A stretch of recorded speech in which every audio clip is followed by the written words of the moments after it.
Story 1. This is more of a mix between a "I don't work here" lady encounter and a heartfelt thank you to everyone who shares lively examples of entitled behavior in public spaces. To set the scene, I was recently at a large grocery store, one with long aisles that are split in the middle by a perpendicular walkway for better flow.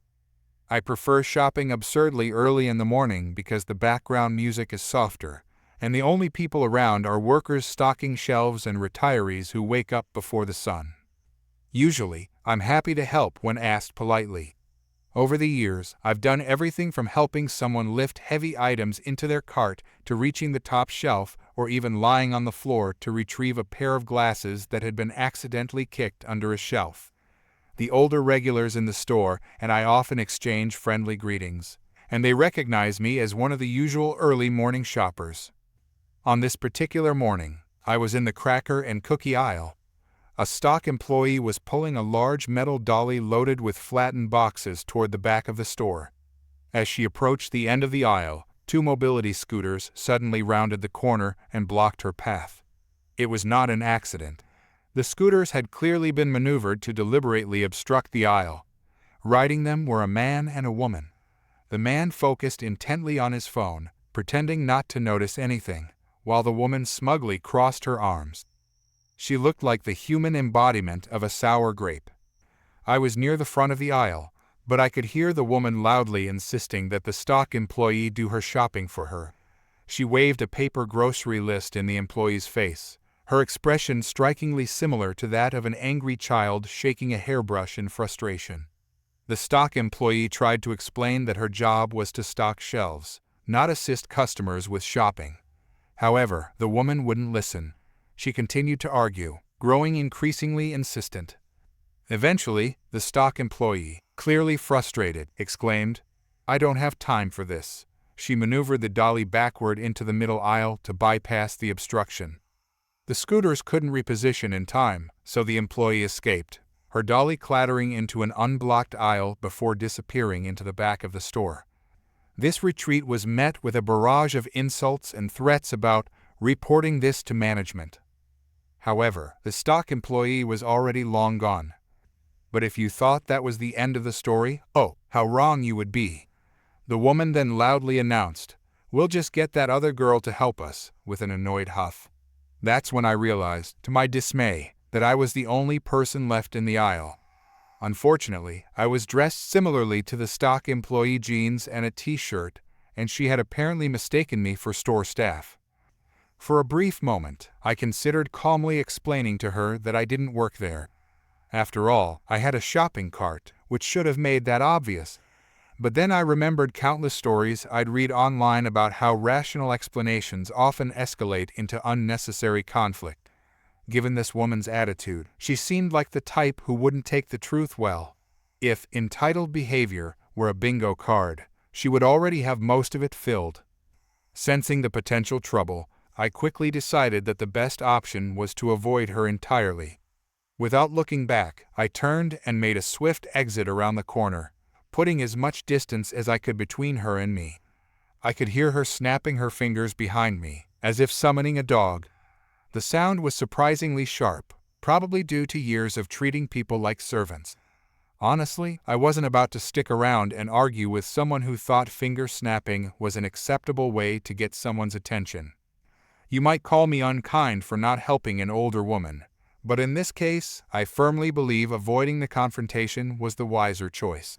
She didn't want assistance, she wanted someone to cater to her demands while she barked orders. By the time I reached the self-checkout area, I noticed that only the man was still using a scooter. The woman, meanwhile, was standing at a register, bagging and scanning her groceries without issue. I won't speculate about her physical abilities, but it did strike me as odd that she abandoned the scooter when it came time to unload her cart. She could have used the store's staffed checkout lanes, where employees assist with scanning and bagging, but she chose to handle it herself instead.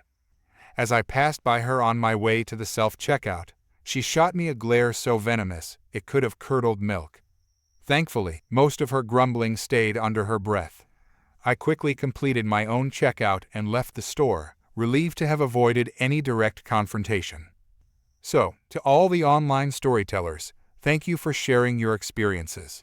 You've taught me how to identify and avoid confrontations with difficult people like this, and for that, I'm incredibly grateful. Story 2. So this happened a few years ago. My husband's aunt is so entitled. She made me miss my husband's birthday on purpose and gloated with glee, making me cry. Fast forward, she had a fight with her own daughter-in-law, and she took the baby to her mother's place for the first birthday. Ancilla had so many plans to celebrate the first birthday of her grandchild. But her daughter-in-law didn't even bring the baby on that day. She visited the next day just to rub on Ancilla's face.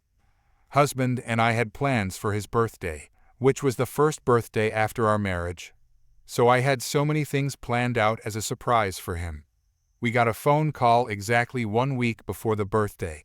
Ancilla asked husband to send me to her home, another state, to help his mother who was staying in Ancilla's home for an impending medical checkup. It had to be done 2 months later only, not even needed immediately at that time at all. So, my husband sent me to Ancilla's home, 1 week before the birthday. I went there on Sunday, and the next Sunday was his birthday. Throughout the whole week, every day Ancilla had excuses to postpone the medical checkup. Then came Saturday. She decided to do the checkup on that day, even after I asked her to postpone it for 2 days and have it on Monday. Because my husband was on his way to Ancilla's home, we thought at least we can be together on his birthday, and then later we shall celebrate. But no, Ancilla had other plans. She went to the hospital, which is 2 hours from her home, and stayed there because she missed the doctor's visiting time. He is her relative from her husband's side, so she can get last-minute appointments without problem. Doctor's appointment was 11 a.m. on Saturday morning. He specifically told Ancilla that he has some other important appointment after 12, so she needs to be in the hospital from 10 a.m. to 11:30 a.m. maximum on that day. Else she can come the next day, his day off. Still he can see her because she is family, or Monday. She had so many options, but she chose Saturday only and started around 10:30 a.m. from her home. Knowingly it takes 2 hours maximum to reach the hospital. Guess who missed the appointment? So she decided to stay in a relative's home there, and called my husband who was on the way to meet me. He went to his mum and Ancilla as he had no other way that time. The next day was Sunday and his birthday. She could have at least agreed to meet the doctor early in the morning when he called. She told him to take his time, and we are not in any hurry, and hence he visited her around 6 p.m. that day. Whole day, she simply made them sit in a relative's home just to show that she can do whatever she wants. Finally, when they reached home, around 9 p.m., my husband called me and said, "Get ready, we can have dinner outside," as Aunt made the whole day go to waste by choosing the late appointment. I was so upset the whole day, and finally got ready half-heartedly, and Ancilla was the first to enter the home. Seeing my dejected face, she sarcastically asked, "What? Did you think he will run to you leaving his mother for a birthday? Are you both children celebrating a birthday?" I got so upset hearing that, and I just simply stood there. Next she went on saying that there are still leftover foods, so no need to go out for dinner and waste money. She had the face to suggest that, let her son and my husband go out and have dinner as they both were frustrated waiting for the doctor the whole day. She wanted the cousins to go out and have a relaxing time because of waiting the whole day. Story 3. I am a female girl in her late teens, still living at home due to mental health problems and family issues. I have another place, with another family, I stay at when things get too much and I just want to get away. I got to know this family after working in the nursery their kids went to.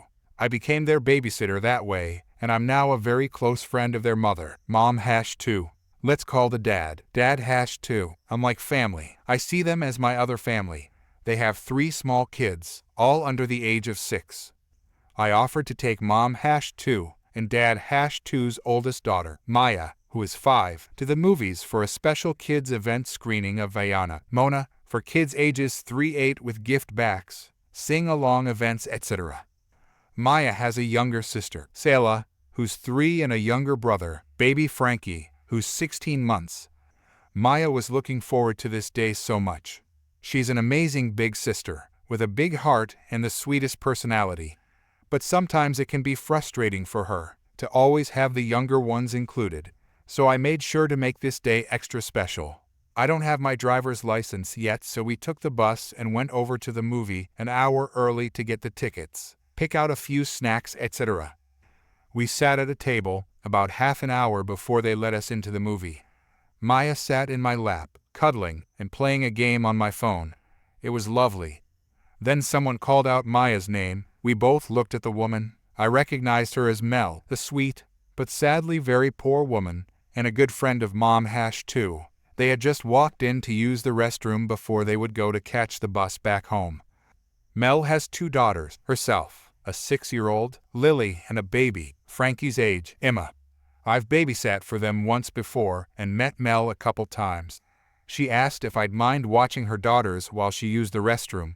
I didn't mind at all. Lily asked what we were doing, and I explained that we were going to see Vaiana. Turns out, that was Lily's favorite movie. This was the conversation when Mel came back. "Mommy, I want to watch Vaiana too." "Sure, honey, you can watch it when we get home, while Emma naps." "No, I want to watch it here like Maya, can I please?" She looked at me, and I explained what the event we were going to was.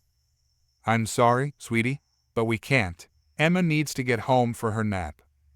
The disappointment on the little girl's face just broke me, but she was not having a tantrum or causing a scene. She just said, "Okay, Mama," in her little sad voice. I stood up to hand back Emma. "You know, I wouldn't mind taking Lily with us. It's no problem. I'm sure Maya would love it." She smiled an apologetic smile at me.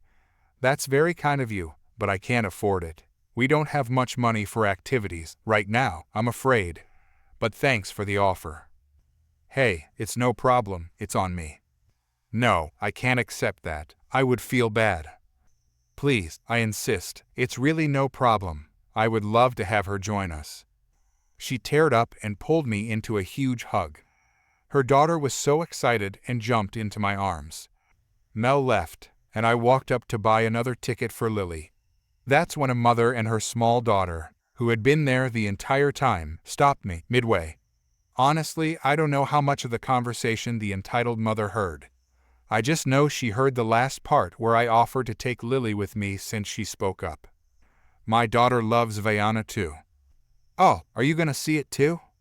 "No, she was going to watch another movie, but since you take that woman's kid with you, you can take mine too while I go run my errands." "What? You said you didn't mind taking that kid with you, so why not take mine?" Because I don't know you, and I know her."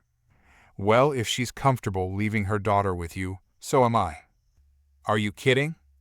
"No, I am not. It would make it easier for the both of us." "How would it make it easier for me to have another stranger's kid with me?" "I meant for my daughter and I. I could go run some errands, knowing she was safe and my daughter wouldn't watch a movie alone. I guess I wouldn't mind. But are you sure she's okay with being left with strangers?" "Yes. Don't worry, she won't mind. She's watched by strangers all the time." "What's her name and age?" "Penelope. We call her Poppy, and she's 6. If you're sure you're comfortable with this, then fine. It's better than for her to be all on her own. Just be sure to be back here when the movies are over, and go buy the snacks you want her to bring with her." "Wait, are you going to buy her snacks?" Points at Lily. "Yes." "Then you can buy my daughter snacks too." "Lady, I am doing you a favor here. I am okay with her following along, but that's all. I'm not paying." "Ugh, fine. It's okay. She doesn't need anything, you have plenty already. You can just share." I sighed and walked over to buy Lily's ticket and snacks. The entitled mother followed me. When I asked if there was any way we could get 4 people to sit next to each other, the worker said it wouldn't be a problem. Then it came to the payment. The worker asked if it was all paid for together. The entitled mother was quick to say yes. I was surprised, thinking she was going to pay for it all as some sort of thank you. Boy, was I wrong. She stood there, looking at me. And that's when it clicked. "You want me to pay?" She huffed. "Yes, of course."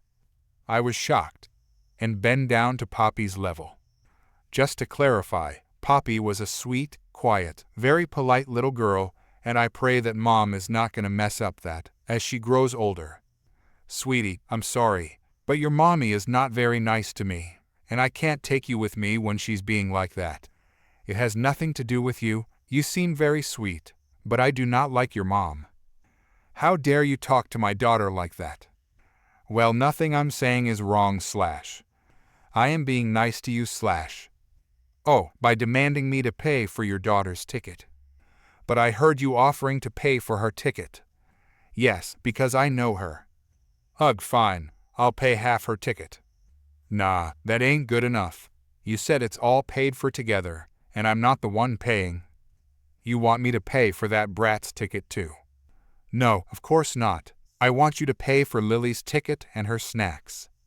I can't believe this. You can't force me. Well, I'm not. I told you I'm not paying for your daughter's ticket, and you were the one that said it was all paid for together. Ugh, fine. We're splitting it up. I pay for the ticket, and she pays for the rest. Then the worker spoke up. Ma'am, if you had just the tiniest bit of unselfishness inside of you, you'd pay for all of this and apologize, or you might just be one of the trashiest persons I have ever seen. I've witnessed the entire thing, and this kind girl is giving a child something her mother is not able to do, due to her not being able to afford it, and you take advantage of that by not only demanding she watch your kid for free, but also demanding that she spend her money on a stranger's kid, just because you don't want to pay. You're one of the worst humans and mothers I have ever seen, and you should be ashamed of yourself. The entitled mother went quiet, and so did I. She didn't say any more, just reached into her purse, paid with her card and left. The worker then yelled after her, "Have a good day, ma'am." I gave her a massive tip for that. She's my hero. Thanks, Natalie, for being awesome. Anyways, all three girls had a blast and played so well together. Afterwards, the mom stood in the lobby. As I held her kid's hand, she grabbed the kid, handed me a $50 bill, and left without a word. Afterwards, I took both girls to McDonald's. Story 4. Let me give you some context. My pregnancy wasn't easy at all. I had severe complications that led to my son being born 2 months early. Those first few weeks were absolutely terrifying. My tiny baby boy had to stay in the neonatal intensive care unit, hooked up to all sorts of machines. I couldn't even hold him properly for the first few days. Every beep of those monitors would send my heart racing. When we finally got to take him home, he was still really small, weighing only about 4 pounds. But the doctors assured us he was healthy and developing well. I was just grateful to have him home after everything we'd been through. One sunny morning, I decided it was time for our first proper walk together. I was nervous but excited. It felt like a huge milestone. Everything was going fine until I stopped to adjust the stroller's awning to shield him from the sun. That's when I noticed this woman and her daughter, probably around 6 years old, walking behind us. The woman started walking beside my stroller, peering in at my baby. It made me really uncomfortable, so I tried to walk faster. But then she did something that still makes my blood boil. She grabbed my stroller, forcing me to stop.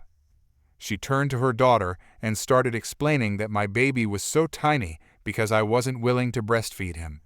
I was shocked and asked her to take her hands off my stroller. She responded by telling me that I needed to feed my baby properly, saying he was clearly undernourished and threatening to call the police. I started panicking. All those traumatic memories from the hospital came flooding back. I managed to push her hand away from the stroller, but when I tried to leave, she grabbed it again and actually tried to walk away with it. Can you believe that? I quickly unbuckled my son and picked him up, ready to abandon the stroller just to get away from this crazy woman. That's when she started yelling for help, claiming that I was stealing her baby. A small crowd gathered around us. I was frozen in shock, clutching my son, while this woman kept screaming and calling me horrible names. She still had her hands on my empty stroller, which probably made her story seem more believable to the onlookers. A man from the crowd asked what was happening. The woman claimed that I had just stolen her baby right out of the stroller. I couldn't even speak. I was so terrified. But then something amazing happened. Her little daughter tugged at her sleeve and innocently asked her mother why she was saying the baby was hers, reminding her that she was her only baby. The little girl then asked if they could go to her grandmother's house because she was hungry. The look on everyone's faces was priceless. I started laughing and crying at the same time. The woman's face turned bright red. When the man asked again what was really going on, the woman started mumbling about how I was abusing my baby because of his size and accusing me of not breastfeeding him. That's when something in me snapped. All the fear turned to anger. I shouted back at her, explaining that my son was born premature, and that although he was small, he was perfectly healthy. I told her that I was indeed breastfeeding him and demanded to know how she dared to touch a stranger's stroller and try to steal my baby. The man pulled the stroller away from her and handed it back to me, asking if I was all right and if we should call the police. I declined and thanked him for his help, just wanting to go home. The woman yelled at me not to speak to her daughter. She grabbed her confused daughter's hand and stormed off, but not before a police officer who happened to be nearby approached us. After hearing what happened from multiple witnesses, he took down her information and gave her a stern warning about harassment and making false accusations. He also gave me his card in case she ever bothered us again. I didn't leave the house with my son for the rest of that week. The whole incident left me shaken, but at least I got my stroller back, and that woman got a good scare from the police officer. I've never seen her in our neighborhood again, which is probably for the best. Story 5. This incident happened sometime after my mother, whom I will call Evil Mamabar, moved away. I hadn't felt like posting about it until now, as this year has been particularly tough with my own mother passing away. Apparently, Evil Mamabar reconnected with her childhood best friend after she moved back to Texas. I'll refer to this woman as Nosy Nancy for clarity.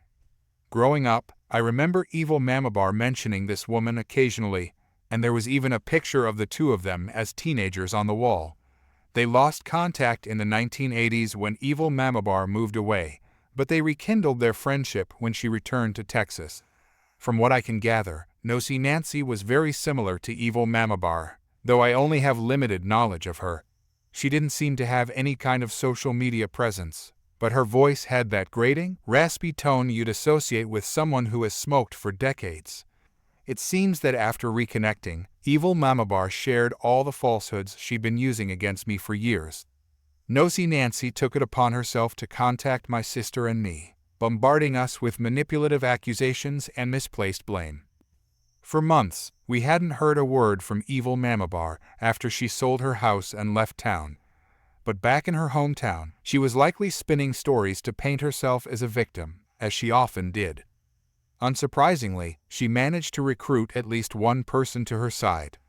Knowing her, she must have delivered an emotional performance to convince Nosy Nancy to do her bidding.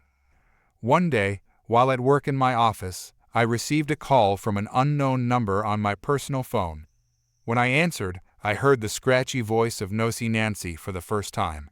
She introduced herself by her full name, which I promptly wrote down, and asked if she was speaking to me, using my real name. When I confirmed, she launched into an angry tirade.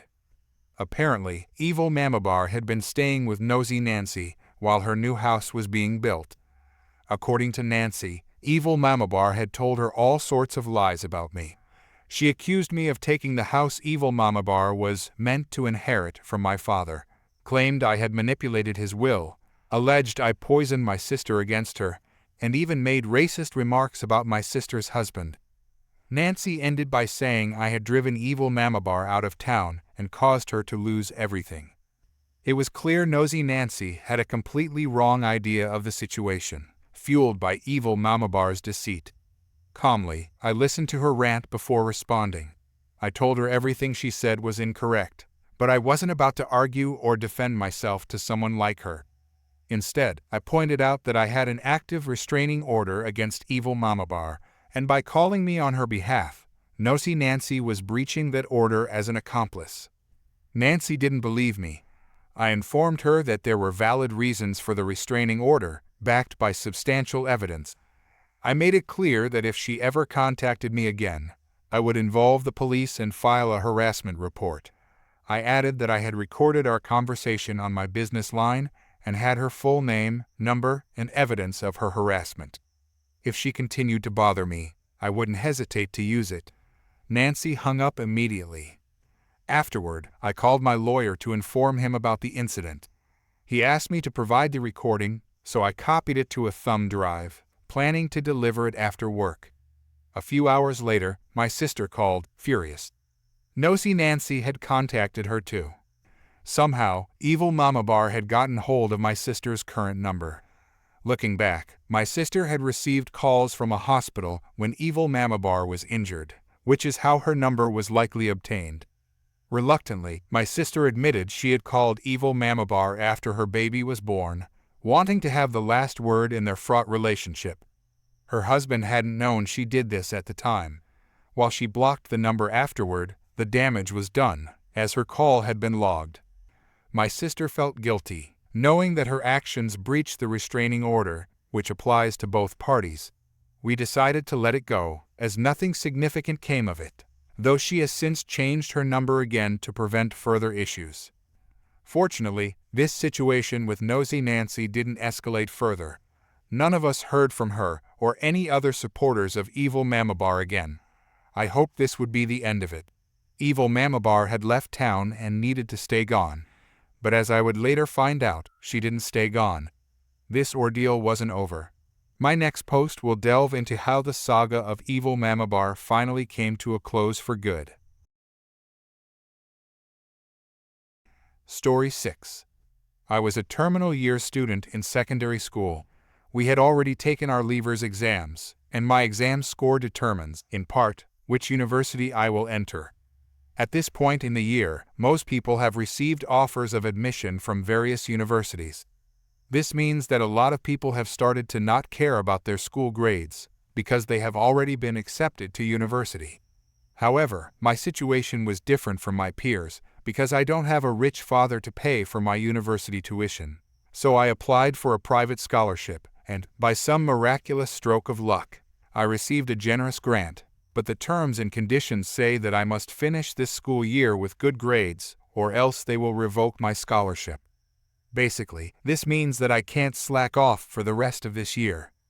At my school, we have to do a project every school term, and we are assigned one partner to work with.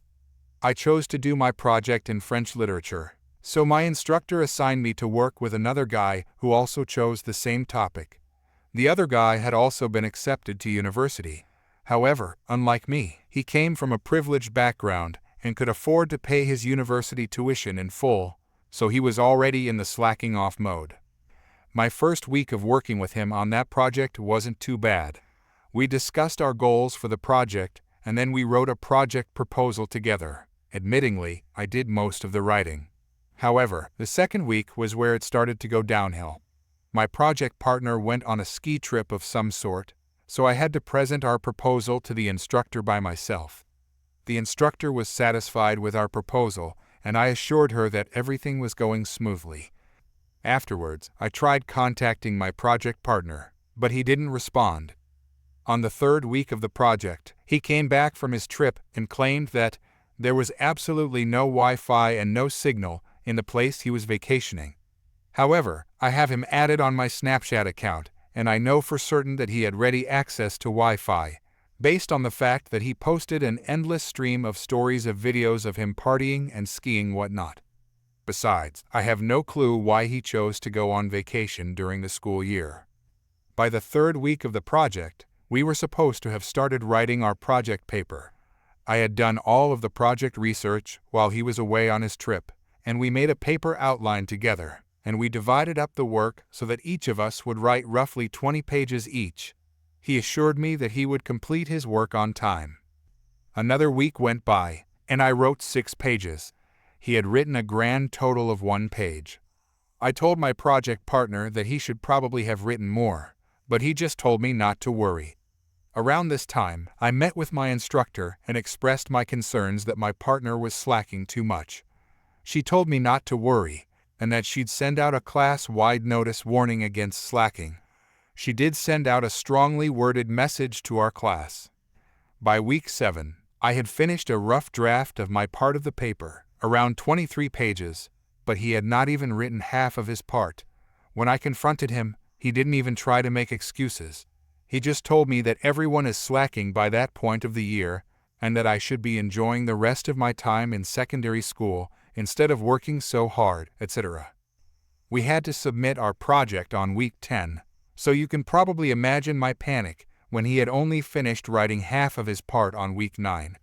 I met with my instructor a second time and told her that my partner wasn't doing any work. I showed her our document too. She told me to just work with him and turn something in, and that she would take my concerns into mind when she was grading the project. Anyways, I started bombarding him with text messages, telling him to do his project work, and I brought it up every time I ran into him in person. He just brushed me off and told me not to worry. To turn our project in, we had to print out a copy of the paper and bring it to the language department's main office on Tuesday before 10 a.m. On the days leading up to the due date, he wrote a few paragraphs before finally calling it quits. However, he still had only finished around 60% of his work, so I hastily wrote another few pages covering some of the topics that he was supposed to write about, but never did. Anyways, I messaged him on Monday morning and asked if he could print out a copy of the paper and bring it to the language department on Tuesday morning, and he said yes. I couldn't do it because I had work. My employer has discretion on when I work, meaning that my hours are irregular and I must show up to my scheduled working time. The pay is enough for me to cover my expenses, but it's kind of exploitive, but that's a different story altogether. Anyways, the due date came and went, and then I received an email at 11 a.m. on Tuesday from my instructor saying that she hadn't received my paper. I frantically tried to call my partner, but he didn't pick up. I later found out that he was hungover. Anyways, after my work ended, I rushed over to my instructor's office and brought her a copy of the paper. However, since I technically turned it in late, 20 points would automatically be deducted from the project grade. Needless to say, I was angry beyond words, mainly at my partner. I immediately went to the main administration's office and filed a formal complaint about the non-cooperation of my partner. They said that they would conduct an investigation and whatnot, but that would take a while. A week later, I was notified that, within the next few weeks, I had to submit my final academic transcript to the scholarship program to prove that I hadn't been slacking off. However, my instructor had given me, and my partner, a C+ grade for our project, which probably would have gotten my scholarship revoked. So I went to talk to my instructor, and she sat down with me and showed me our project evaluation. The only parts that we lost points on were the parts that my partner was supposed to do, but didn't, so I had to hastily throw something together to turn in. I told my instructor, but she told me there was nothing she could do. Anyways, the main administration office had no word about the status of the complaint that I made a few weeks earlier. So, I met with my academic advisor and the chairman for student affairs, and I convinced them to lodge a joint complaint on my behalf. The next day, I was served with a summons to appear before the vice provost. I visited his office, and he told me that he had granted me a temporary injunction, stating that the project grade shall not appear on my academic transcript when I submitted it to the scholarship program. I thanked him, but also explained my whole situation and how my partner had been uncooperative. He just assured me that he already knew about my situation from reading the complaint document that my advisor/chairman of student affairs submitted, and that he would issue a decision within the next few weeks. A few weeks passed, and I was notified by the scholarship program that my grades were satisfactory, and that I would be receiving a grant to cover university tuition. Meanwhile, the vice provost informed me that the instructor agreed to give me a instead of a C+ on the project, which is a good grade by my standards. However, what he failed to tell me was that my partner would also receive a even though he put in less than half of the effort that I did. I found this out when I met my partner at a party, and he high-fived me for getting his project grade changed from a C+ to a-. I pressed my advisor to lodge another formal complaint. The vice provost emailed him, asking for a written statement of my version of events. So I poured all my complaints onto paper, and my advisor sent in my written statement.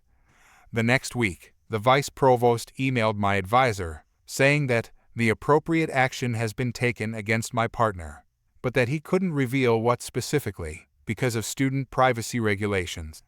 Anyways, gossip travels quickly, and I realized that the language department had annulled his A-, and instead told him that he had to redo the project by himself. However, he had to finish before the end of the academic year, meaning that he only got 6 weeks to work alone on a 2-person project that takes 10 weeks. I'm not sure how that turned out, since he blocked me on social media and stopped greeting me in person. However, I found out that our school's ombudsman office examined the paper that he turned in as part of a random check, and they found that a large portion of the paper was obviously plagiarized. So, now he is under investigation for academic fraud too. Eventually, he had to defer university enrollment for a year. I don't keep in contact with him anymore.